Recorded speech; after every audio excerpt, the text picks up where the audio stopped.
I will just start by introducing myself. I'm Kim Dixit, the CEO and co-founder of the Red Pen, which is an education consulting company based out of Mumbai, which has been, we've been in operation for about 9 years now, and helping families and students make educational decisions, of course, at the undergraduate level, which is what we're talking about today, but also for boarding schools, postgraduate degrees, MBA, etc. So yeah, so that's what we do. And my partner, Namita Mehta, who's the president of the Red Pen, is here joining me and supporting me and answering all your questions today. So the way that we're going to do this is we are going to, you have a Q&A box in your screen, and you can put any question in there as you, you know, as it comes to you. And at the end, after Shirley and Lukman have given their presentations, then we will move on to the question and answer section, and we will moderate the questions for them. So we won't be opening up, you know, the microphones for people to sort of ask questions live, but do put type your question into the Q&A box. All right. So I guess with that, we'll get started. Anything I'm forgetting, Namita? No, I think we're all good to go. Okay. Okay. Good. So as I said, Shirley Bay, the Director of International Admissions and International Student Advisor from Sarah Lawrence College, is joining us, as well as Lukman Arsalan, from the Director of Global Engagement and Student Success from Trinity College in Hartford, Connecticut, is also joining us today. So they are at their homes or near their homes and coming to us early in the morning from the East Coast in the US. So Shirley, I'll let you go ahead and share your screen and talk about Sarah Lawrence College first.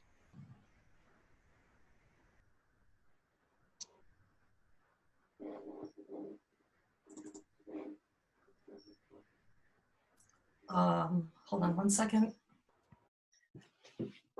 I'm thinking I'm having trouble trying to get to the screen, to the, what just happened? Go down to the bottom where the Zoom icon is, the camera looking icon. Oh yeah. There you go. Now, I don't know what happened. Yeah, something happened where I can't, I'm sorry. That's okay. There we go. There you go. Okay. Great, okay. So I'll speak for about 5 to 6 minutes. Hi, everybody. I'm Shirley Bay, the Director of International Admission at Sarah Lawrence College in Bronxville, New York State, just outside of New York. I've been at the college for 23 years, and I know this wonderful school very well. Can you all hear me? Yes, I can hear you. Okay. I've also traveled to India for the past 11 years, and I've visited many schools in Mumbai. Sarah Lawrence is a liberal arts and sciences college founded in 1928 of about 1,400 undergraduates and 300 graduate students. We are intentionally small so that we can provide small classes and a lot of personal attention. We're located in the beautiful town of Bronxville, just 30 minutes north of New York City. Bronxville is lovely, very safe, full of nice restaurants, bookstores, coffee shops, a movie theater, and a train station with hourly trains to New York City.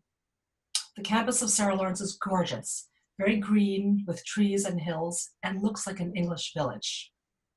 Okay, so we'll start our tour. So here is Bronxville and Sarah Lawrence, and here's Grand Central. It's a direct train that takes about 30 minutes. Very easy to get into New York City.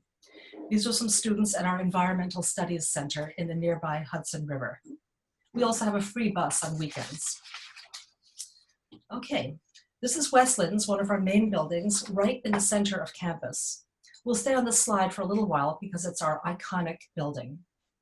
At Sarah Lawrence, students can choose from more than 50 disciplines, from philosophy to poetry to political science, physics to pre-medical courses, as well as art history, economics, dance, women's history, writing, biology. We have a very strong commitment to the visual arts and also to the performing arts, so music, dance, and theater. And we have a 3-2 program, engineering program with Columbia University. The single most thing that makes Sarah Lawrence very different is our educational system. We've been ranked #1 for best classroom experience in the Princeton Review several times, and I'll explain why. First, every student has an academic advisor, or DON, for all 4 years. And secondly, we have a distinctive pedagogy called the seminar conference system. The classes are round table meetings, and are about 14 students. Classes are discussion-based and lively, full of debate, arguing, and most importantly, listening to each other. In addition, each student meets alone with the professor once a week for a conversation about the class material. Students write independent research papers according to their own interest instead of taking exams. We are not an exam-based school. As you can probably tell from how I'm describing the conference work, writing is very valued at Sarah Lawrence. Students at Sarah Lawrence are interested in writing and enjoy writing. Now, many young people are not exactly sure what they want to study or major in, and that's fine with us. We don't have majors or minors because we don't want to box students in. We encourage students to always explore and to study whatever they wish. Students may take, to name a few examples, math, music, philosophy, or dance, psychology, women's history, or writing, international relations, economics. The sky is the limit. At the end of each summer, each professor writes detailed and thoughtful narrative evaluations for each student, in addition to giving a simple letter grade. We'll move on. Here's some students. We have rich diversity. Students come from all over the US and from 53 countries. There's a vibrant scene on campus: clubs, poetry readings, film screenings, theater events, parties, dances, social justice groups. Many of our students actually work in a local prison on a volunteer program on writing with incarcerated women. Here's our brand new campus center. Barbara Walters, who is an SLC, Sarah Lawrence College alumna and a prominent interviewer, donated generously for this building. It's a beautiful open space for campus events, snack bar, dance space, lecture hall. It's filled with sunlight and air. Notice the snowman right here that some playful students made. Here's part of our library. Students study here, they do their research, they write papers. It's a great hangout space and a good place to get an on-campus job. This is our open air theater, which becomes an outdoor classroom in the warm weather. That was taken just a few weeks ago, I think. Okay, here's a typical round table. They're built to accommodate 13 to 15 students. This is a psychology class, and that's an international student. Okay, here's one of our advisors, one of our dons, working closely with her student, her donee. Kendall was actually a physics professor. She's now the provost of Sarah Lawrence. There's a dance performance. Music, we have Western classical, world music, and jazz studies. Musical theater. Now, if you take a performing art, you don't write a paper. Instead, you take multiple classes in your art and you perform or you make art. There's a painting studio. There's a corner of our cafeteria. We have a wide range of food choices, including vegetarian and vegan food. Here's our women's sports team. Basketball, but we also have softball, equestrian, tennis, cross country, soccer, swimming, and rowing. Rowing is very popular.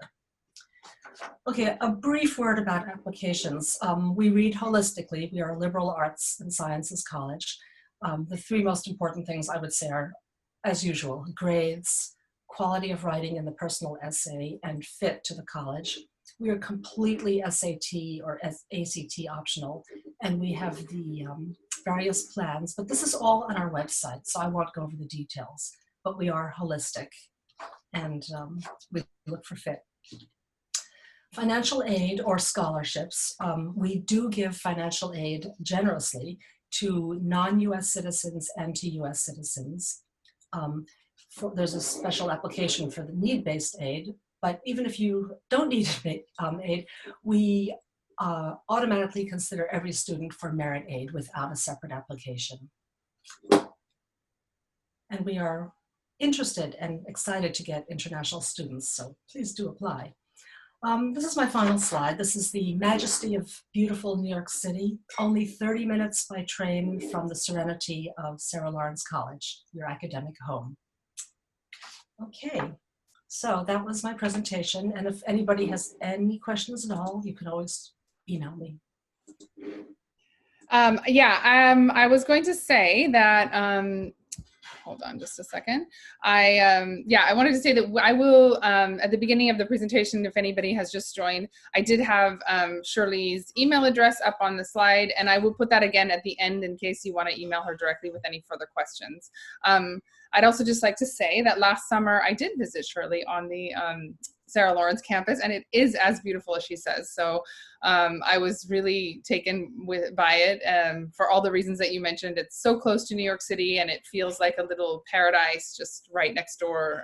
So quickly, you're just there so quickly, and the weather's beautiful, and it's green, and it's just beautiful. So yes, I want to just I wanted to just say that I have been there recently, and I really enjoyed the campus. So Lukman, I promise next time in the US I will come to Trinity, and then I will say the same thing about your campus. But for now, I'll let you say it. Thank you so much. I appreciate it. Let me share my screen with folks, and I appreciate the platform that you've offered, Kim and Namita, and thank you for everyone that's here with us today. So my name is Lukman Arsalan, and my photo looks very different from how I look now, because I could imagine that all of you have your hair also longer. So I hope that wherever you are, you're safe and healthy and well, and thank you so much for taking the time to being here with us. I appreciate that Kim has paired Shirley Bay from Sarah Lawrence College and myself from Trinity College together, because we're both small private liberal arts and sciences colleges, but what you will gain an understanding at the conclusion of this is that we're two very unique institutions that are looking for different students. This is the skyline of the city of Hartford, and this is where we are located. We're located in the capital city of the state of Connecticut. I'll show you that here in a second, but where I am located right now is downtown, where that skyline is. One of the advantages to that downtown area is the fact that we offer guaranteed internship opportunities for our students. And one of our big partners here is a company that you might be familiar with, Infosys. Infosys is the world's largest information technology consulting firm, and it has an innovation hub that's headquartered here in Hartford, Connecticut. And our students, Trinity College students, have guaranteed spots to participate in internship opportunities at Infosys. They go to Bangalore, they spend about 7 weeks on their campus there. They return here to conclude their internship by working in the city of Hartford. And what I'd like to do is just give you a sense of where we are on a big picture, and then we'll go into a little bit more details. We're located, as I mentioned, in Hartford, halfway between Boston and New York City. While it is halfway, frankly, it takes a little longer to get to New York City because of traffic. So it feels less than 2 hours to Boston, and it feels more than 2 hours to New York City. And there is an international airport in the city of Hartford. So if you're flying from Mumbai, you can, if you want, you can fly from Mumbai, Dublin, come to Hartford. But you can also fly on a direct flight to JFK. We'll pick you up from the airport from JFK and bring you to campus. We're a small institution with 2,100 students with 74 nationalities represented. It's quite a diverse population in that sense. Almost all 48 states are also represented. With a small student to faculty ratio of 9:1, that pastoral care that you have at your high school does translate to Trinity College. It's hard to hide at Trinity College. If you stop showing up at classes, I'll probably be there knocking on your door asking you what's going on. There's 41 majors that we offer, and what I'd like to highlight is, as I highlight majors, I'm actually going to share with you some stories of alumni to kind of give you a sense of where that goes. So we have majors from what would be a typical liberal arts setting of psychology, philosophy, history, music.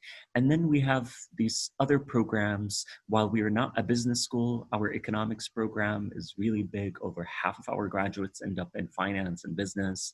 We have a computer science major, in fact, 2 different computer science degrees. We also have an engineering program, and that's unique to a liberal arts and sciences college to have an ABET accredited engineering program.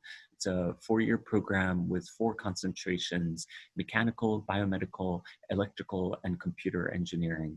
And what I'd like to do is share with you stories of just our recent alumni. And I'll start at the last of the list, Skylar. Skylar is still a student at Trinity College, and he knew exactly what he wanted to study. He wanted to study mechanical engineering and came to Trinity College to do that. And hi, this is Namita. So sorry to interrupt you, but a few attendees have just said that your volume is a little low. So if you can just increase that, please. Okay, I'm gonna speak up, and so I apologize if it's gonna be a little loud, so I apologize. And thank you so much for letting me know. So Skylar is a student who studied mechanical engineering, and he did his internship at NASA this fall semester. And he's a student who knew what he wanted to study, came in with a mechanical engineering degree. And the reality is, when you apply to Trinity College, when you apply to Sarah Lawrence College, you're not necessarily applying to a major. You're applying to the college, and then you're deciding what you're studying. And similarly at Trinity College, you apply to the college, and then you have 2 years to decide what you're going to major in. And in instances, some students don't know what they want to major in. And for example, Henry Chavez on the right-hand side, who's originally from El Salvador, Henry wanted to study medicine in the United States and wanted to do pre-medicine, ended up studying taking classes in political science and urban studies, and did a double major in those 2 disciplines, and was interested in how politicians use social media in order to promote their political campaigns, and ended up interning with Google, then with Facebook, and now works for the marketing department at Facebook. Steve Wong, on the left-hand side, studied computer science at the college, was a programming nerd. He interned with Instagram and then got his job at Facebook. So both of them work at Facebook. And this is really what represents the ethos of liberal arts and sciences colleges, where you have 2 students who come from 2 different, distinct majors ending up in that same destination, which is Facebook. Noor Malik on the top of the screen, she is originally from Lahore, Pakistan. She did a double major in international relations and political science, and did a double minor in human rights and urban studies, and now is wrapping up her master's in global governance and diplomacy at Oxford. And what I'm trying to get to here is the fact that a college like Trinity College, with those liberal arts and sciences, what we're trying to figure out is, if you look at some of the majors that are popular right now in buzzwords, artificial intelligence, for example, it's a major that we offer through our interdisciplinary computing program. We're looking to graduate urban planners who are going to integrate AI into cities. We're looking into how do we graduate politicians who are going to set policies around ethical use of AI. That's really what we're trying to prepare, and the discussions that we're having at Trinity College. In terms of the application process at the college, I've listed just some of the process here, and I'm excited that Kim is going to lead a discussion afterwards with some questions and answers to really kind of discuss what changes will happen on the application process as we navigate the future. We're a common application school. We look at your high school transcript for all 4 grades, grade 9, 10, 11, and 12. We're SAT, ACT optional. We don't require it. You decide if you want to submit it or not. If you've been in an English curriculum, we would not ask for a TOEFL or IELTS, but if you haven't been in an English-speaking curriculum, we will ask for that. And for next year's cycle, we will be adding Duolingo. And those are our 3 rounds of applications. And with that, that wraps it up. Great, thank you so much. What I'm going to do now is go back to sharing my screen. And this has been a great introduction to both of your colleges. Thank you so much. And we do every year have quite a few applicants. It's always, like I said, good for us to know what you know, to sort of get an update on what you offer students. But now I would like to, you know, kind of ask you some questions, which we've already discussed, kind of shared with you. So I'm assuming you're prepared. But if you're not, I have every bit of confidence in you that you will figure it out. Just as you alluded to, Lukman, I would like for you to both speak a little bit about, you know, if you'll be paying more attention to certain aspects of international student applications this year, due to the changes and students' ability to engage in, you know, different extracurricular activities or not, or, you know, because you may or may not see, you know, complete curriculum or curriculum completion in this academic year, maybe you'll look at something else and give that more weight. And also things like, you know, how much will things like, say, interviews or demonstrated interest or recommendations or something else kind of you may pay a little bit more attention to this year as you evaluate applications. Lukman, do you want to go ahead and answer first? So I think the name of the game is going to be flexibility. I think as you see what colleges and how the colleges are reacting is that colleges are looking to remove as many barriers as possible for students in these times. What I hope the opportunity becomes out of this experience is that it becomes as a permanent model for students, because we're simplifying the process for financial aid application, we're simplifying the process of applying, we're reiterating commitments in terms of test optional. You're seeing the UC system saying that we're going test optional and pausing. So I think that those aspects from a university side are going to change. From a student side, there are experiences, this is a shared experience for all of us. All of us are reporting live from our quarantines. And so I think what's also going to happen in that sense is that what we as universities and colleges look at the student will be within which the context the student comes from. So their school might have switched to a pass-fail. They might have postponed exams. They might have gone completely virtual or suspended education. Those are scenarios that our respective institutions are also doing. So in no way that in no way this would put a student at a jeopardy. What we will be doing is evaluating the student in that context. And the reality is doing co-curricular activities in these times is quite challenging. How do you navigate that? Because initially we had a shock as we all went through this quarantine process.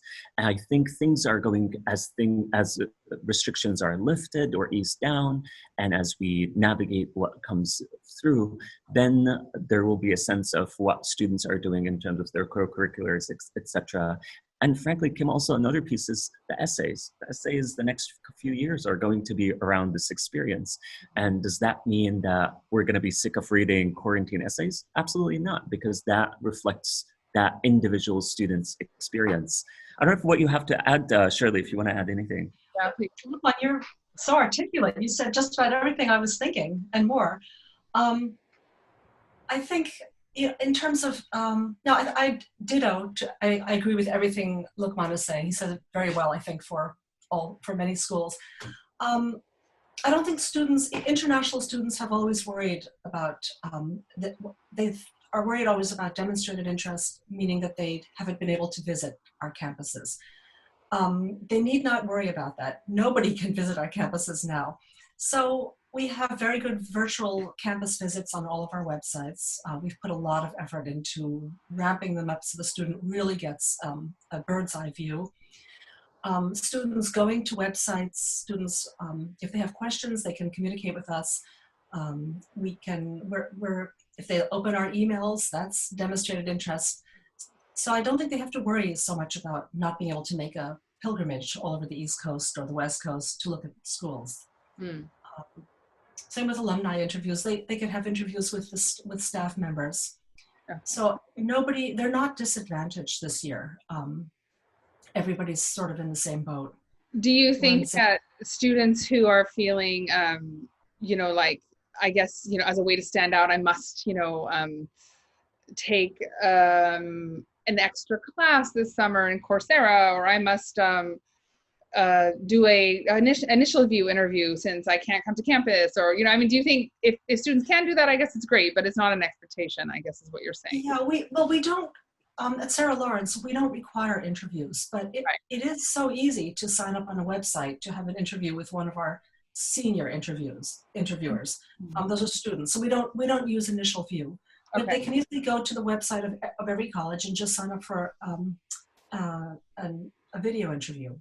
Okay. So I would think that would be something that's incredibly helpful for the student, because they learn, they're not talking to a grown-up, they're not talking to a staff member, they're talking with a real student, they're getting a very, very real view of the college.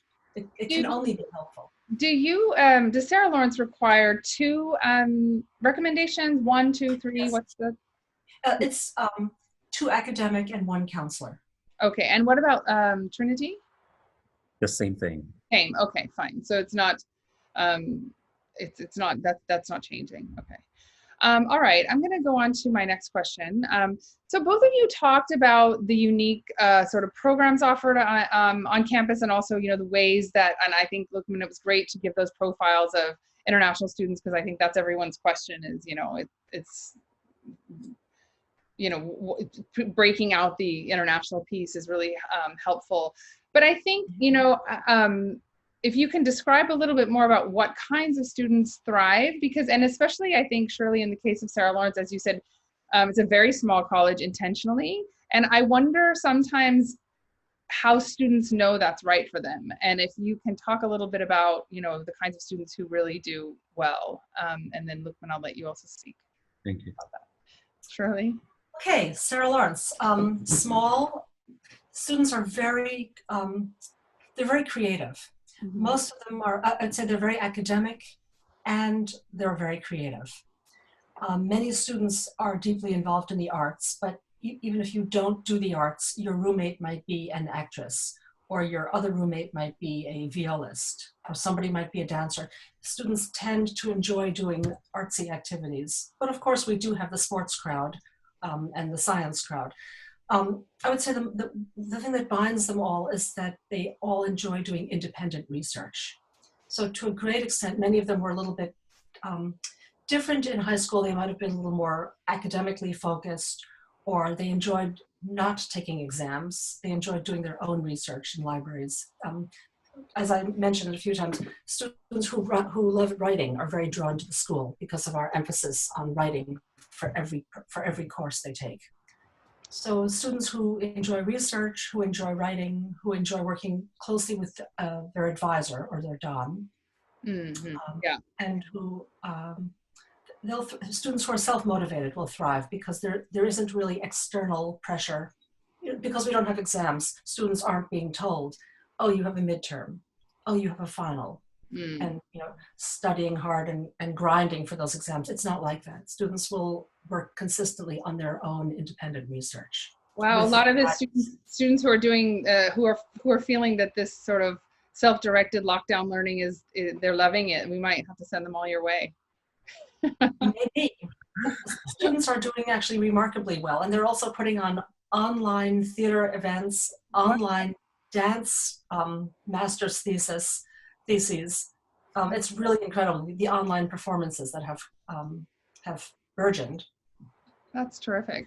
So I would say self-motivated, creative, self-driven students who have just really unique ideas would love Sarah Lawrence. And of course, with New York City as our playground and laboratory is a great thing. Great. Okay, Lukman, would you like to say something about the kind of student who Yeah, I appreciate your guiding question, because you're right. I think whether it's large or small or medium, it depends on what you're looking for. And as I said earlier in my remarks, you know, we're both represent small private liberal arts and sciences colleges, yet you are realizing probably that we're very different in terms of the experience. And I would say the 3 keywords that would describe a Trinity College student would be from our mission statement. We're looking for students who connect with the city that we're in. We want them to take advantage of our location. We're looking for students who engaging with our faculty members and resources. And we're looking for students who transform. Our president, who's first African-American president, to take presidency at Trinity College's 200-year history and the first female president. She talks about if you want to change and transform the city that you're in, it starts with, if you want to change and transform the world, you start with the city that you're in. And whether it's Mumbai, India, or whether it's Hartford, Connecticut, we're looking for students who will be involved. So as I mentioned probably earlier, I said it's hard to hide at Trinity College because we're looking for students who will continue being engaged and active on our campus. And by the way, I moved to America as an international student from Jordan 12 years ago. And I went to a large public university in my undergrad, and then my master's was a different experience. And I've been working in small private liberal arts and sciences colleges. So it's not like one is bad and the other is good. I think both are good, and it's whatever you decide is a good fit for you. Yeah, yeah, that's very true. So true. Okay, great. Thank you so much. I think we spoke about this a little bit before we sort of came onto the call, but we talked about how many students are still on your campus, and that sort of feeds into this question about, you know, campus safety and how each of your institutions responded to, you know, having to evacuate and evacuate students and get them home or keep them back on campus. So do you want to say a little bit about, you know, just to sort of calm the fears of, I think, all the parents who are now looking at the world and it looks a lot scarier than it did, though it's always scary, but scary in new ways, I guess, to send their children so far, and they worry that, you know, is the college that their child's choosing one that they can trust. So can you speak a little bit about safety and what the college did? Shirley, go ahead. Okay. Well, we, like many other colleges, we had to make the decision very quickly. What Sarah Lawrence did, first of all, I should remind you that I'm the international student advisor. So it's one-stop shopping with me. I'm the director, but I also do the I-20s and I do the ongoing advising. So optional practical training, day-to-day advising. What happened was that we asked students to try to leave by a certain date. We gave them, I think, several days to get their things out of their dorms if possible. Many students flew home to their home countries. That was our recommendation. And that was actually my personal recommendation, because students came flocking to or emailing me, and I said, just go home to your families because we don't know how long this will be. Turns out I was right, because we don't know how long it'll be. The students who could not leave were able to stay in the dorms for 5 days, 10 days, 20 days, whatever they needed. So those students were either students who couldn't go home because of quarantine or didn't want to go home, as Lukman points out, because they were applying for optional practical training. You know, they were graduating seniors and they needed to look for jobs and stay in the country for the process. Many of them found apartments either in New York or in Westchester, and I've actually been Zooming with quite a few of them. So nobody was kicked onto the street. The college still maintained its contacts with students and offered them different housing options. But there are not a lot of students on our campus anymore. They mostly left. They went to visit family or friends somewhere else in America or went home. Many of our rooms were repurposed for local medical personnel. So we have a hospital in town, and we offered those rooms to doctors and nurses, so they did not have to go, doctors, nurses, and other health people, so they didn't have to go home at night during their work with COVID patients. Okay, great. I think that gives a really clear picture of how you guys responded. Lukman, would you like to elaborate on what Trinity College did? Yeah, I think in general, what I would like to say is that there is no moment in history when the same exact item as a common concern has been shared with everybody on the planet. So it's not only parents who are worried about their children, it's, if we come down to the humanity, it's us as employees, Lukman, Arsalan, and Shirley Bay, we are also concerned about our own safety as we go to campuses as restrictions are lifted. So I think we are all in this, navigating this process, and we are making decisions we are trying to make the right decision in the right time frame, and canceling and postponing graduation, but then it has emotional impact on our senior graduates. So every institution and every company, every entity is trying to make these decisions as fast and as possible with the safety of their constituents in mind. So how might campuses look like as we go into the fall semester? No idea. I mean, we're still deciding, are we going to be open? Are we not going to be open? If we are open, how might that look like? How are we going to establish social distancing? So there's a lot of questions that we are trying to figure out answers for. And right now we're trying to go with it day by day and figure out what things are going to happen. Trinity's reaction was very similar to Sarah Lawrence's, where we had to make a decision. We're like, okay, we have to do this before the state even announced it. Shirley and I were corresponding about back when it was still called just as a coronavirus back in January, discussing about it, talking about, oh, are we going to be able to travel or not? What are the predictions? And so these are things that we've been monitoring, but how might that look like in the future? No idea. How do we establish social distancing in a campus where the whole premise of it is a living and learning experience? So it's a lot of questions to answer that we don't know the answer for. Right. Great. Well, and then I also appreciate what you said in the beginning. You know, both of you have said that students, what I think is important is, you know, everyone, and I think this fear or this anxiety stems from initial reports of some sort of very prestigious colleges whose names we won't speak, did not handle sort of the evacuation well. Didn't handle the evacuation well, and I think that scared a lot of people. But I think what's really very important also, which, you know, kind of now we're getting to realize, is that how many students are still on campus and are still being taken care of, or were, you know, needed sort of some extra time or needed some extra money or whatever it was they needed. And that's a really important element too, is not just, you know, how quickly did you get people out, but how sort of carefully did you decide, you know, what else needs to happen. So I think it sounds like that you guys did a great job there. I'm sorry, Shirley. We both are jumping on it. I mean, leave the talk. I mean, so Shirley, go ahead, please. I want to say, you know, I know that there's often a perception that a small private school, you know, many international students want large or public. As Lukman says, those are great schools too. But I think what I've seen, at least from my school, and I think Trinity, I believe definitely with Trinity too, small in this case was good because we had the luxury or the ability to work carefully with each student, so that we had a student who didn't quite have the funds to go home. Right. So we paid the difference in her plane ticket.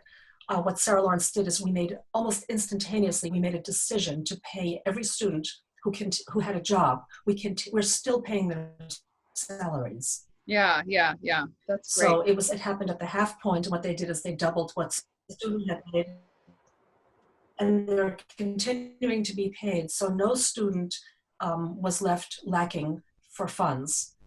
There's a student, an Indian student actually, who went to live in Florida with some relatives, and she doesn't have to worry about money because her salary is coming to her until Friday.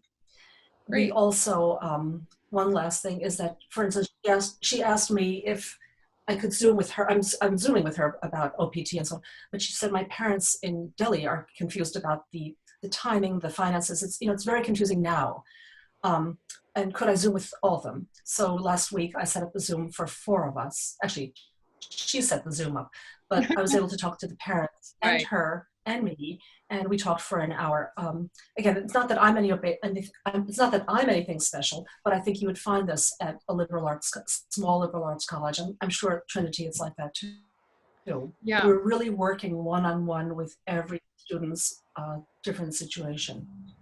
Right. Lukman. Yes. I wanted to say that I think what I would encourage everyone is to really assume best intentions, because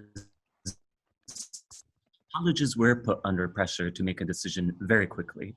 And has everybody made the right decision?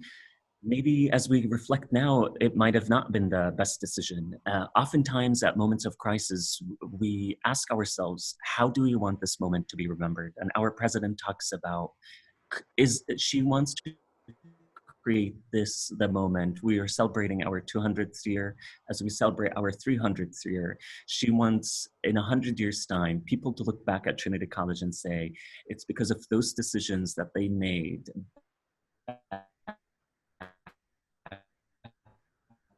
then is why we're in, or any other men silos too. And oftentimes, institutions like ourselves are partnering with our consortium colleges to make decisions, because we can't make decisions in vacuum to say we're not going to be open in the fall or we're going to be open in the fall. So this has to be a coordinated effort. Right. That's a very good point. And I think you're absolutely right. I think that colleges are also, everyone is sort of operating operating as well as they can with the information they have. So assuming best intentions is great advice. Thank you. Okay, so I'm moving on to, actually, I'm going to hold on to this question for a moment because I have a few questions coming in from the attendees. One is, can you hear me? Am I audible? We can hear you. Absolutely. We can hear So you. a couple of questions. One is about, I guess you can both answer this. One is about whether a student needs to take a lab science in the IB. So as you know, the IB option to not take a lab science, it would be sort of ESS or sports science or something like that. So if a student selects that because they want to study in the humanities, is that fine with both of your institutions? Or do you need students who have lab science in 11th and 12th grade? Very specific question. Lukman? For us, we're looking at a set of subjects that you took. So we expect students have taken a certain number of math classes or a certain number of science classes, and it will depend on curriculums. I think even though you want to major in humanities, as long as you're graduating with your high school diploma, I think end of the day, that would be something that we would look at. Given the situation, we're being flexible with various aspects. I would encourage you to take your lab simply because I think this is a good experience for you to have as you prepare for college admission, even if you are not going to major in that. The answer from Shirley might be different. Shirley? Well, we always look for a student who has challenged themselves. So we want, if possible, the most challenging curriculum possible. That said, we are flexible. So not every student wants to do a lab science, and I think particularly in this time, I mean, it's simply not practical or possible, I think, for some lab sciences to be offered. I don't know what's happening with IB, or we don't know what the fall will bring. But if a student would have liked to have taken a lab science, but was unable to because they couldn't get to the lab, that would bear explanation. But no, we are flexible. If a student intends to study music and writing and women's history, I would say that a physics lab is less important. Okay. Along those lines of the physics lab, someone has asked this question about Sarah Lawrence's 3-2 program with Columbia. If there are no exams, then what's the criteria for being admitted into that Columbia 3-2 program? Sorry, you broke up for a moment. Can you repeat the question? I'll repeat the question for you, Shirley. It says Sarah Lawrence doesn't have exams. What do students generally do to be considered for the 3-2 engineering program with Columbia University? Thank you. We tend not to have exams by and large. We have some exams in sciences, economics, math, and languages, but they're downplayed. Students, to be sure, students definitely get grades. They get a normal grade, A minus, B plus, C, just like a traditional liberal arts college. but they also get a narrative evaluation. So they have a normal transcript, and there is a certain GPA you have to get into the 3-2 program with Columbia. So what happens is if a student is interested in engineering, they work with a pre-engineering advisor at Sarah Lawrence, and that teacher talks about what you need to take, the GPA, the entrance requirements for Columbia. Okay, You great. do 3 years at Sarah Lawrence, then you move over to Columbia, you live in Columbia housing, you take the Columbia engineering courses, and after the 5 years, you end up with a BA from Sarah Lawrence in liberal arts, and you end up with a BS from Columbia University. Great. We have normal grades and a transcript. Okay, super. I think this kind of leads me to the next question, which I have up here, which is, you know, what's the best way for students to learn about things like this? I mean, this question is about student life and on-campus experience, but these special programs or anything, you know, I guess the question is, you know, what's the best way besides, I mean, obviously they can reach out to you. And like I said, I'll be posting your email address again, but your website, I assume, is another good way. But what about what are the right platforms in terms of social media or other third parties or any other place where you find students are getting good information? And sorry, I want to add to that. And someone is specifically asking about sports programs at your university. So if somebody wanted to know, you know, about sports, what's happening with sports, how to kind of, how to get recruited, etc. And also, can you just mention if your division, what your sports division is? Shirley? Okay, the best is definitely the Sarah Lawrence website. It's very comprehensive at this point. We have all kinds of videos that students can watch. We have a very active Instagram account. There's an Instagram for the college, and then there's an Instagram just for the admissions office. Okay. Students are constantly adding content. So those are very good. We have, as I said, going for an interview, it's great because students can talk to a real student. What else do we have? We are Division 3, so, and we have a wide range of sports. Students can always write directly to the coaches and get information there. Okay. And the sports that you offer are on your website, I suppose. Yes, we do not have a football team. We don't have a football field, but we do have soccer, and equestrian is big, tennis, and as I mentioned, rowing in the nearby Long Island Sound is very popular. Oh, that's nice. We call it crew in America, but rowing in India. Great. Okay, Lukman, some good ways to learn more about Trinity and sports. Yeah.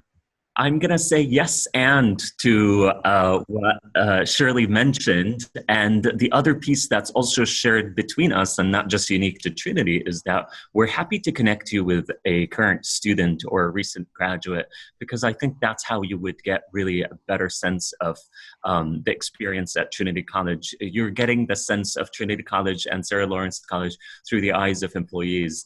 And we love it. And we've been breathing and living this brand for so long that you might want to hear it from a current student. In terms of athletics, Trinity College is part of the New England Small College Athletic Conference, or NESCAC.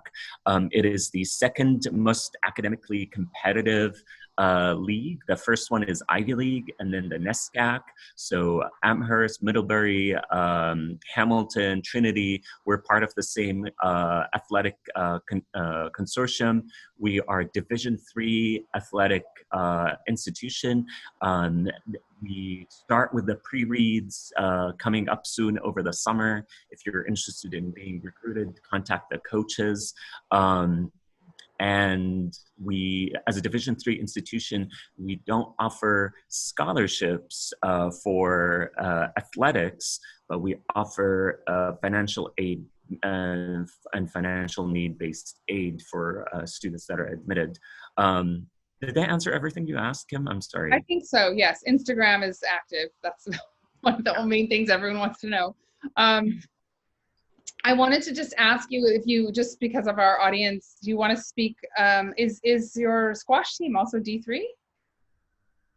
Squash is not part of a division. Not an NCAA sport, right. Okay.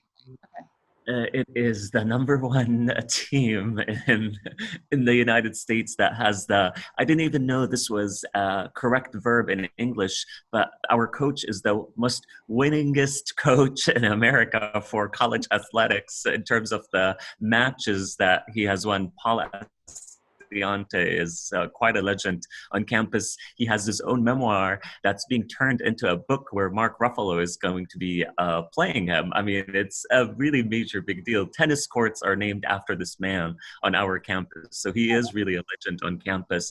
And the squash team, I would say probably 99% of the squash team is international students that come from Europe, from the Middle East, and from Southeast Asia.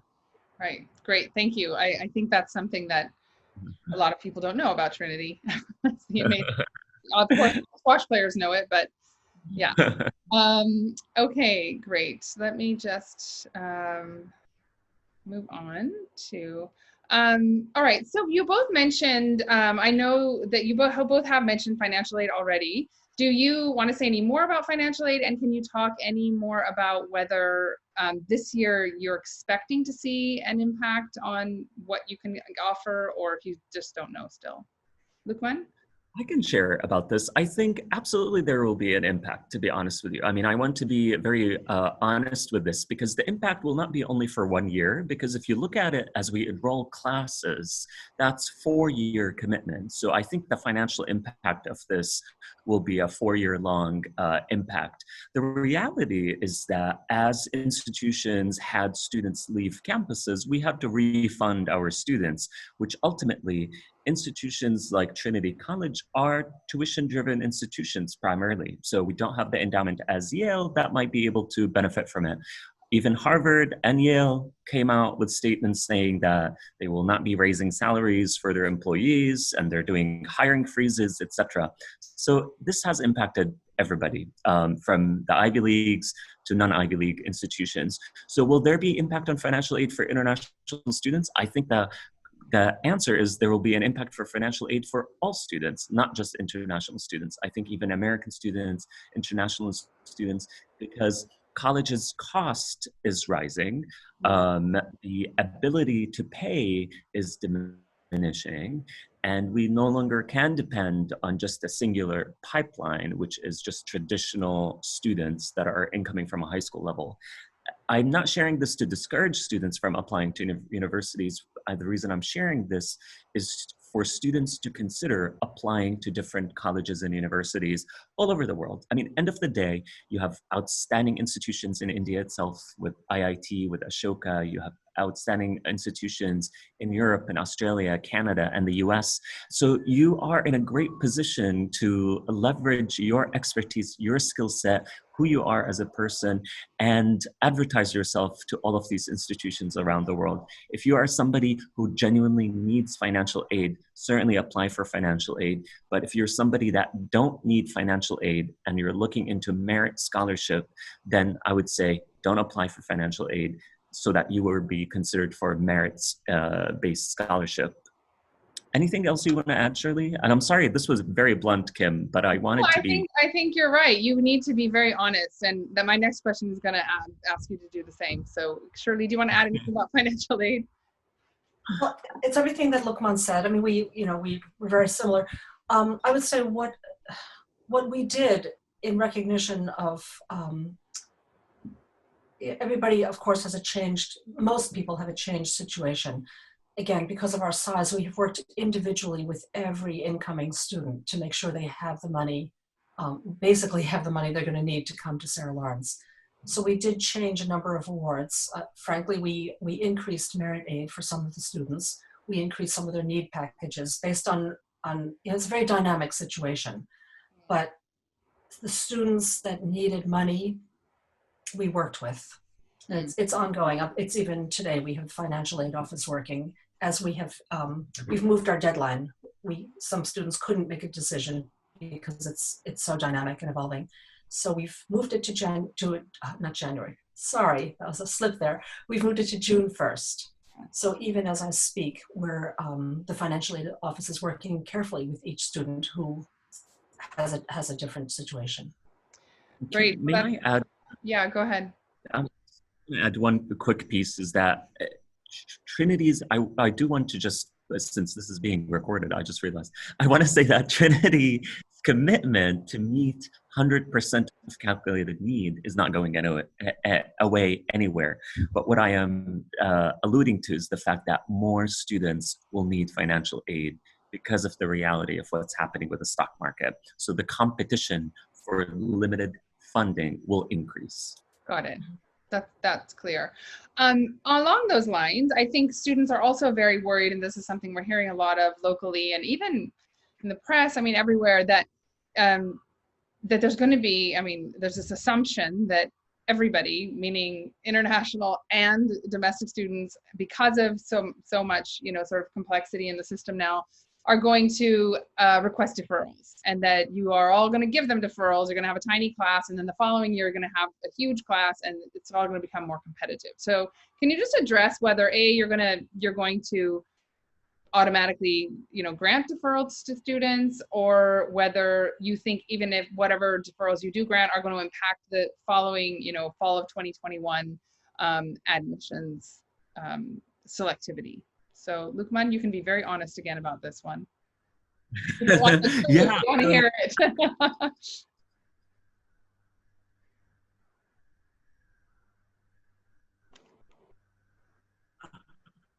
we started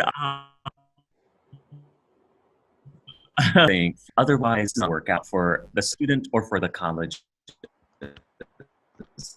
So if a student needs to defer, we have to honor that. More to do about this. So we are entertaining every possible scenario right now. We don't know what fall is going to look like at Trinity College yet. We're hoping we'll get a clarity in a month's time. But some of the scenarios we're looking at is, do we do entirely online education? Do we do a hybrid model? Do we bring in first year and seniors to campus and the rest are online? Do we have students start in our partner institutions around the world and then come for spring semester? Do we offer deferral for 1 semester or 2 semesters? All of these options are being entertained because ultimately we want these students to come to our campuses. How would that impact the future pipeline after that? That is impossible to answer, because the reality is that any financial decision that we make, if we say we're going to be closed for fall semester, colleges are going to have to lay off people because they can't afford having people. Why would there be people present if there are no students? So we definitely need to exist for this whatever impact that would happen. Again, it's not going to be for 1 year.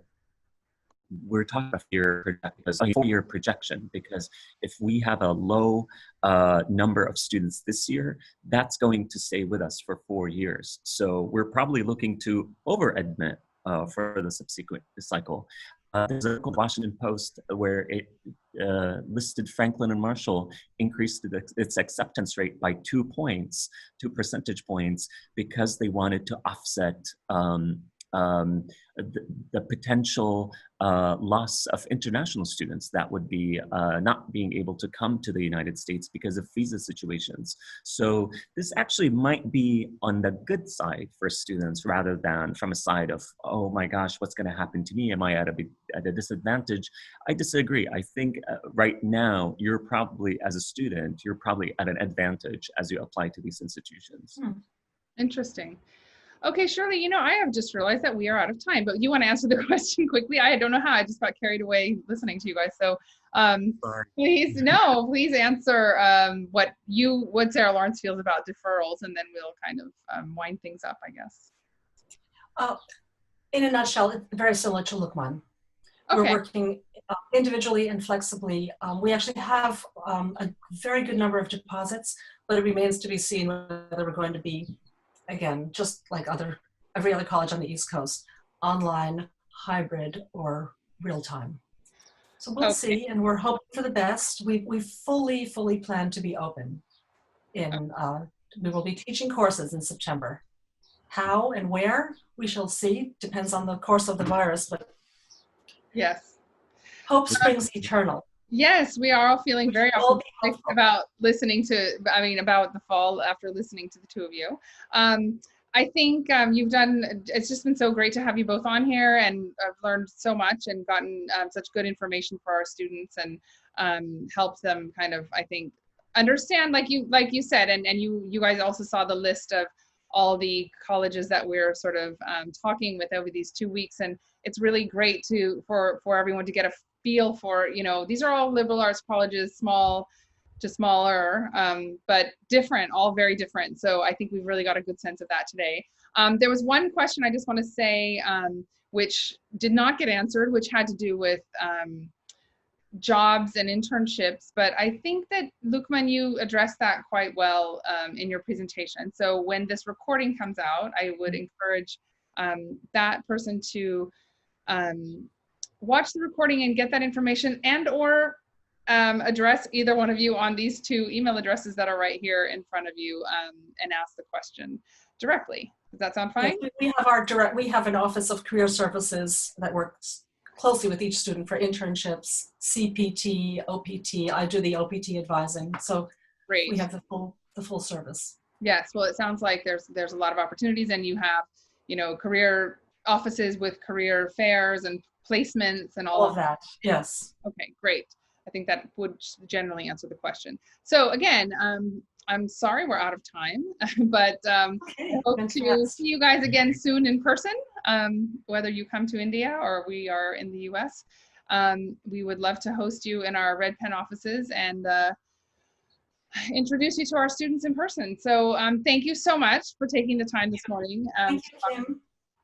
Be safe. Goodbye, everybody. Good luck to all the students. Thank you for listening to us. Yes, thank you so much. Have a great day. Bye. Okay.